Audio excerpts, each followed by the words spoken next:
Легких грузов всем, с вами команда Мол. Сегодня мы поговорим о следующем моде.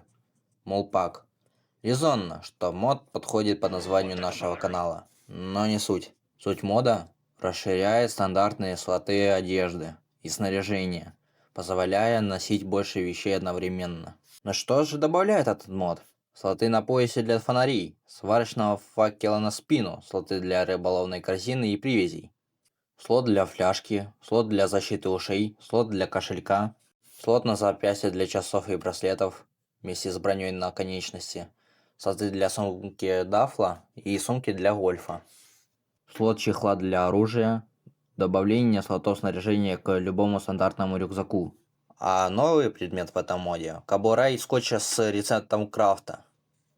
Ну вот такой вот мод получился. Русификатор на него вы можете найти в Steam мастерской или в телеграм-канале. Ценных грузов!